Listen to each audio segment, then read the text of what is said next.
Hey guys, welcome to Drone Zone, and I recently did a video review of the world's cheapest, quotation marks, FPV goggles, and they were priced at £30 and they were from GearBest, and they didn't have a name, they were just labelled as 5.8 gigahertz FPV goggles.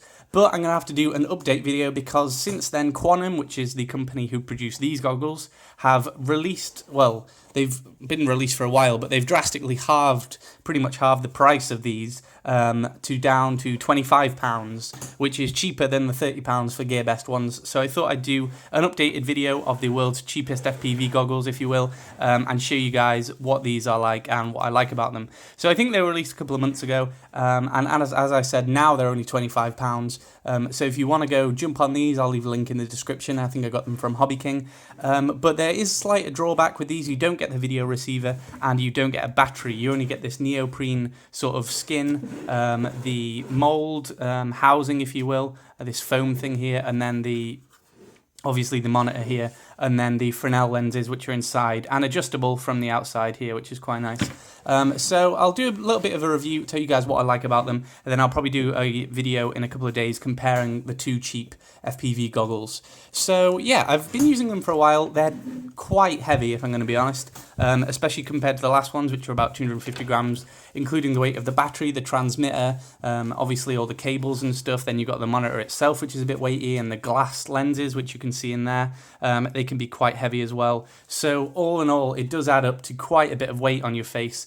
But adding the battery pack at the back is nice because obviously the battery is quite heavy, so that kind of balances out the weight between the front and the back of your head. So it's not unbearably heavy, but it is fairly heavy, so keep that in mind when you're doing it or wanting to purchase it. You'll see I've added these foam bits on here to support the nose and sort of the cheeks, the top of the cheeks. These weren't added, but they did supply their own foam, so you could add more around to the top here if you wanted, or the sides. But the main point of contact with these is this nose bit here and these two cheeks. Your forehead rests slightly on here, but I didn't think it rests enough to warrant some foam on there, so I didn't put any on. But yeah, without this foam, you really are going to be hurting your bridge of the nose on this, because it's designed sort of generically for all types of faces, but as we know, generic designs don't really work. They don't suit everyone, so I've had to add a bit of foam in here so that that's not absolutely killing my nose when I'm getting it on. You'll see that the battery pack is at the back, and it's got this XT60 connector, and there's a hell of a lot of wires that come with the Quanum bundle themselves. You've got the power lead here. I'll take these out, this is the lead which is plugged into the monitor at the back. You'll see we've got this 3.5mm jack and then a female jack here which plugs in for the power. So we can plug where's it gone? Plug the power one into this, and then the 3.5mm jack can go into this jack here, which is our video in source, which comes from the receiver. And then obviously we can connect the XT60 part up to the battery pack at the back. You'll see the receiver hasn't come on because the receiver's not plugged in, because we've got the AV out here. We've got two AV outs on the receiver and a DC in. This is a 32 channel receiver, and I got it from I think I got it from eBay. I'll post a link in the description for that. So that's really good. And what's nice about this is that the power for the monitor cable actually includes a power for the transmitter cable, well, the transmitter itself. So you plug that in and you'll see the transmitter has come on with channel 56. We've got 32 channels on here, and then if we look inside, we can see that the screen is on there. And obviously it's got no signal at the moment because I haven't got a camera on. So you can see this, you might be able to see this glass Fresnel lens in here, and it's got the adjusted straps on the side. So if I move it, you might be able to tell it's focusing in and out if I move it in and out, but it doesn't really seem to be doing that. You can sort of see that the no signal bit is getting a little bit bigger.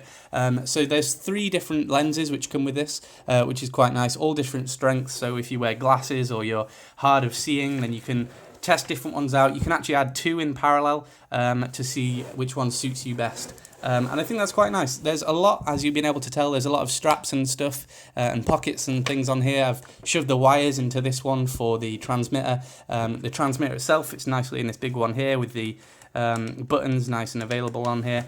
And you've obviously got the battery strap at the back, and then you've got another one on the side if you wanted to add a spare battery for later, or say an easy cap device or something to record your flights. And we've also got another one at the top, which is good.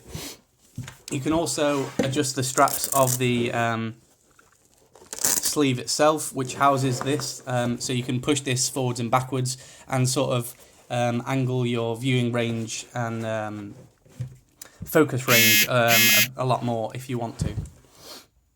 Okay, so that was a quick overview of the outside. I'll now take this sleeve thing off and show you what is included on the inside and what the monitor itself looks like. So if we just get that out of the way, we've got this sort of foam sleeve here, and this is actually split in two, and you have to build it yourself. And then you'll see here we've got the Fresnel lenses, which move up and down on top of these foam things. You meant to stick them in, but I've not had time to stick them in yet.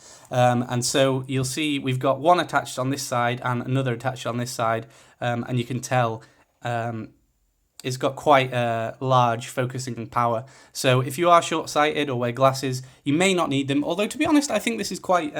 you'll see that the face size here is quite big enough to fit a pair of glasses in there, in this bit here. So you could probably wear your glasses with these. I don't have glasses to try that with because I don't need them. But I think they should probably fit. So it comes with a 5-inch monitor, which is the same, I think, as the version 1s, and I think it's about 800 by 400 or so pixels. And it's a pretty nice screen. We've got the different buttons on the back that we can change the brightness. You might be able to see here. The light might be too bright on it. Can we see that? Just about brightness, contrast, and colour. To be honest, I can barely see that with my own eyes, let alone seeing that on the camera. So that's good. I'll attach the battery onto my tiny little Quanum Elite, and then we should be able to see... Oh, it might not be on the right channel. I'll just change it over. So yeah, it's pretty good screen quality. It's definitely better than the last one I reviewed. That was only about 300 pixels, I think. I'll leave a link to the description if you want to check that out, though. But yeah, it's definitely good, especially for a first pair of goggles. This is a very nice screen, very bright, very colourful, and it's quite high pixel density, which is nice. Obviously, though, it's not quite HD. It's not fantastic, but it is pretty good for such a small monitor. It's only 5 inches, and yeah, I'm pretty happy with it. It looks quite good. So all in all, this is, I'd definitely say, a very good contender for a first set of FPV goggles if you wanted them. Unfortunately, there is obviously the drawback of it not coming with a transmitter or a battery, but you can obviously buy those themselves. I think my transmitter was about £15, the battery was, say, £5. So all in all, it does add up to more than the GearBest's FPV goggles, but it is, I'd say, probably a better quality one, although obviously it is a bit larger and it looks like you've got a massive box on your head. So I'll do a comparison video of the two and tell you which ones I prefer. But these are definitely a good investment, and I'd say, yeah, I definitely suggest buying them to anyone who is looking to get into FPV and wants a cheap set of goggles, although obviously the main drawback being there's no battery or transmitter. Anyway, this is a very quick video of my first impressions of this. I'll continue to use it and update you I don't think it's going to misperform in any way. It seems pretty rock solid and steady. So hopefully this should last quite a long time, and I'll be using it for quite a while until I get maybe even a new set or a cheaper pair to review. Anyway, guys, I hope you enjoyed this brief video showing you the Quanum V2 Pros, and I'll see you next time. Don't forget to subscribe.